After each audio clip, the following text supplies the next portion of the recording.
ladies and gentlemen, the President of the United States.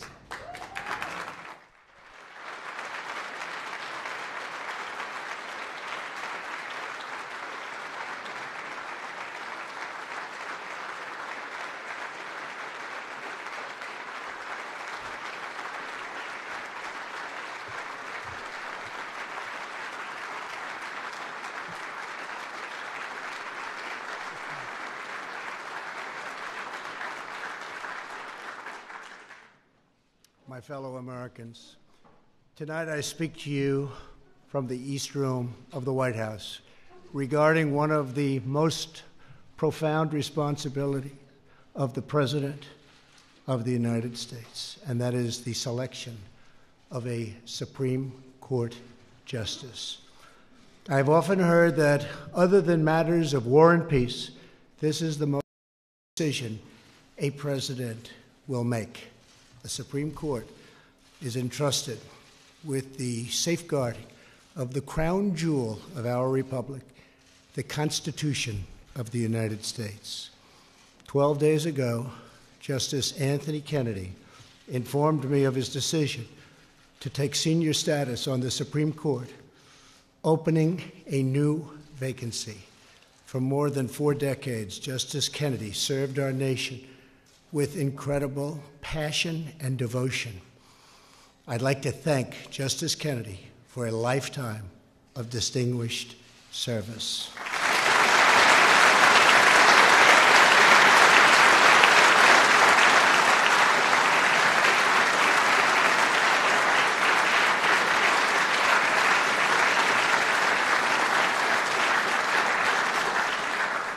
In a few moments, I will announce my selection for Justice Kennedy's replacement. This is the second time I have been faced with this task. Last year, I nominated Judge Neil Gorsuch to replace the late, great Justice Antonin Scalia.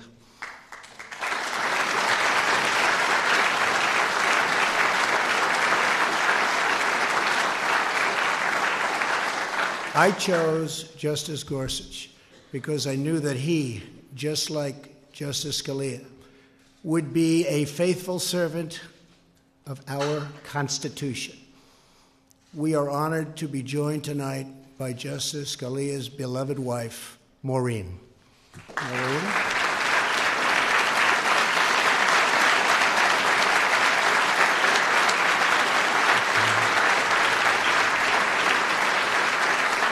Thank you, Maureen. Both Justice Kennedy and Justice Scalia were appointed by a president who understood that the best defense of our liberty and a judicial branch immune from political prejudice were judges that apply the Constitution as written. That president happened to be Ronald Reagan.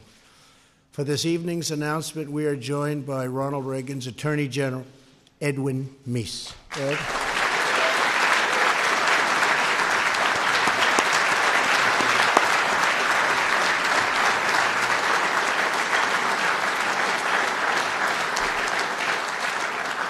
And Ed, I speak for everyone. Thank you for everything you've done to protect our nation's great legal heritage.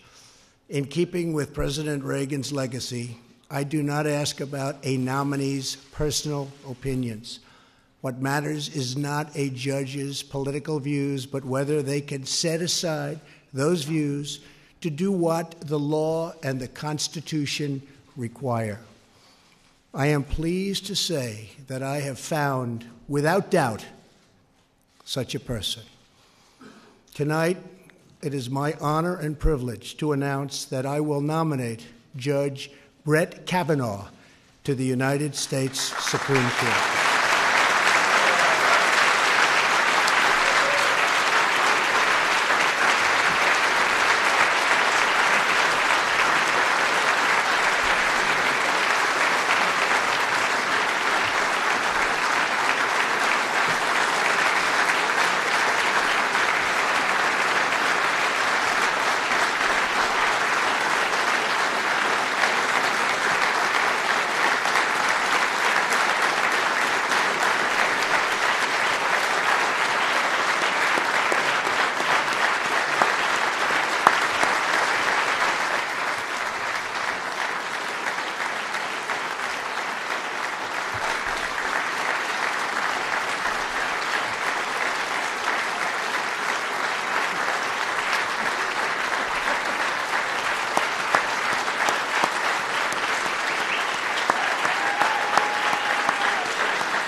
I know the people in this room very well. They do not stand and give applause like that very often, so they have some respect. And Brett's wife, Ashley, and their two daughters, Margaret and Liza, have joined us on the podium. And thank you and congratulations to you as a family. Thank you.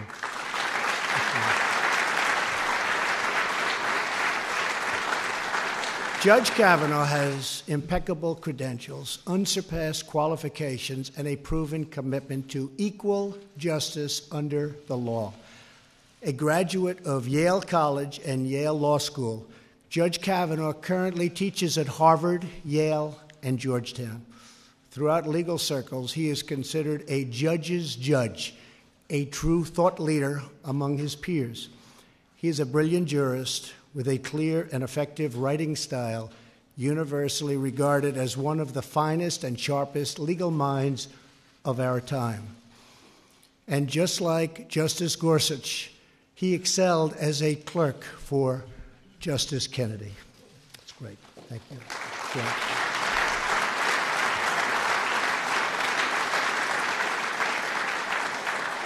Judge Kavanaugh has devoted his life to public service.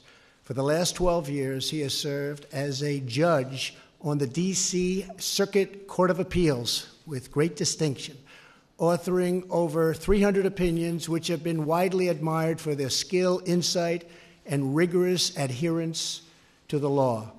Among those opinions are more than a dozen that the Supreme Court has adopted as the law of the land. Beyond his great renown as a judge, he is active in his community. He coaches CYO basketball, serves meals to needy families, and, having learned from his mom, who was a school teacher in D.C., tutors children at local elementary schools. There is no one in America more qualified for this position, and no one more deserving.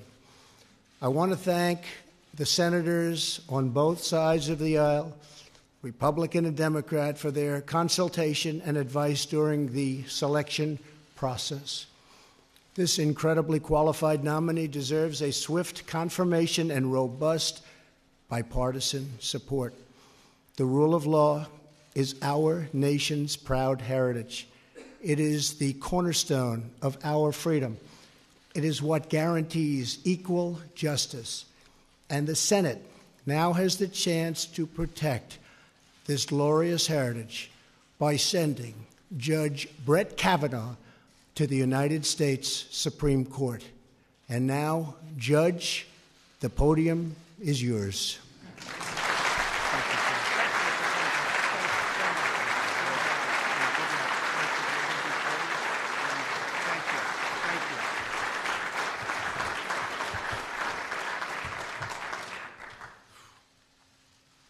Mr. President, thank you. Throughout this process, I have witnessed firsthand your appreciation for the vital role of the American judiciary. No president has ever consulted more widely or talked with more people from more backgrounds to seek input about a Supreme Court nomination. Mr. President, I am grateful to you, and I'm humbled by your confidence in me. Thank you. 30 years ago, President Reagan nominated Anthony Kennedy to the Supreme Court. The framers established that the Constitution is designed to secure the blessings of liberty. Justice Kennedy devoted his career to securing liberty. I am deeply honored to be nominated to fill his seat on the Supreme Court.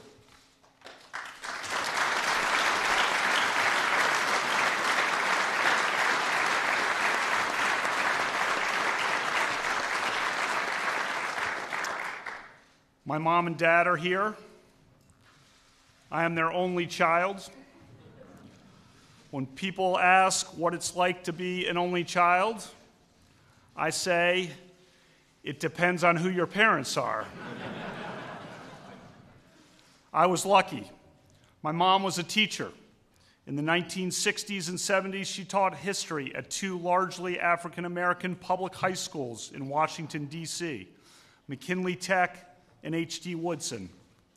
Her example taught me the importance of equality for all Americans.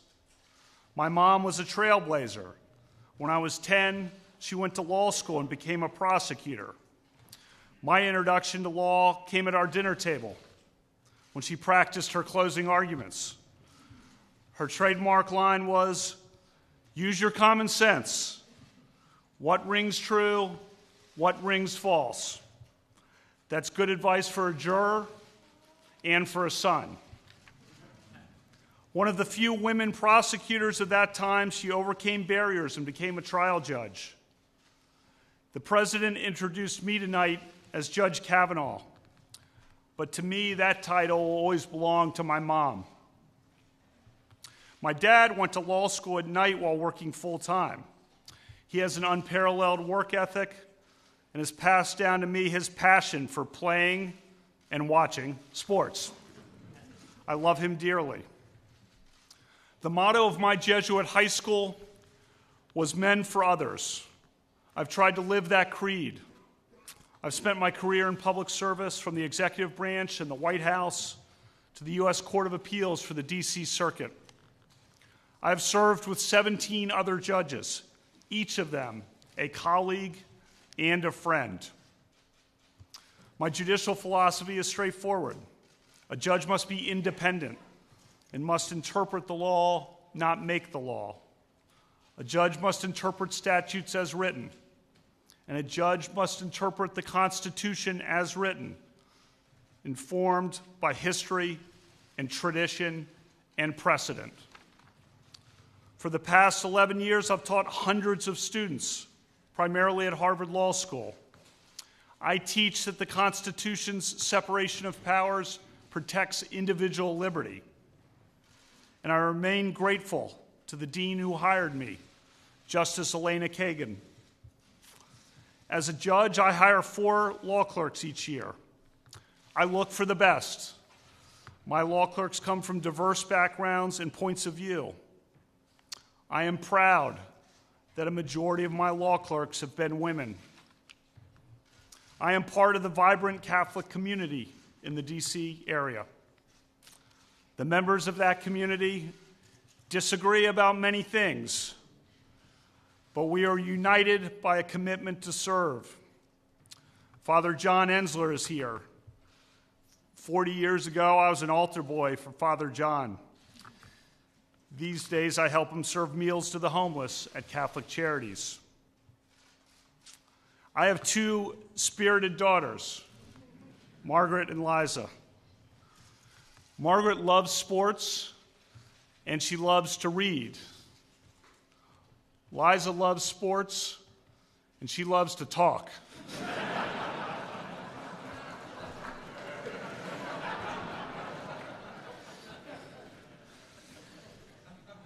I have tried to create bonds with my daughters like my dad created with me.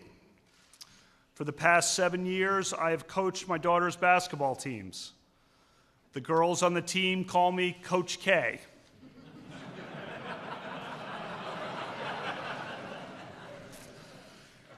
I am proud of our Blessed Sacrament team that just won the city championship.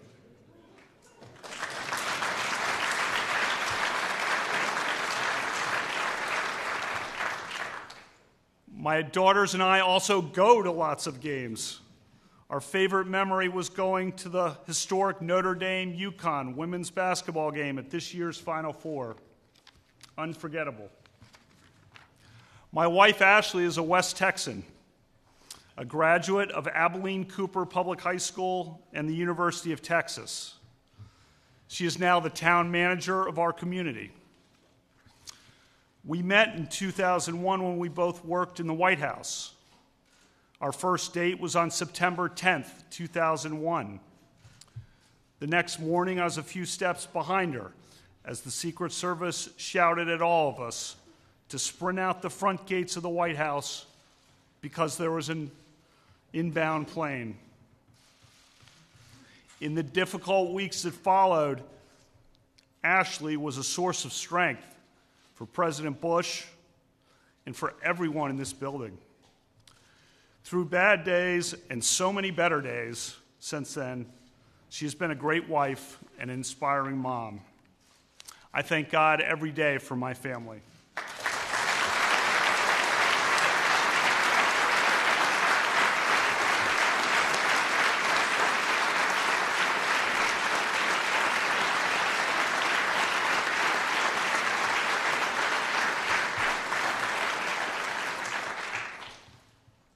Tomorrow, I begin meeting with members of the Senate, which plays an essential role in this process. I will tell each senator that I revere the Constitution. I believe that an independent judiciary is the crown jewel of our constitutional republic. If confirmed by the Senate, I will keep an open mind in every case, and I will always strive to preserve the Constitution of the United States and the American rule of law. Thank you, Mr. President.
Hey guys.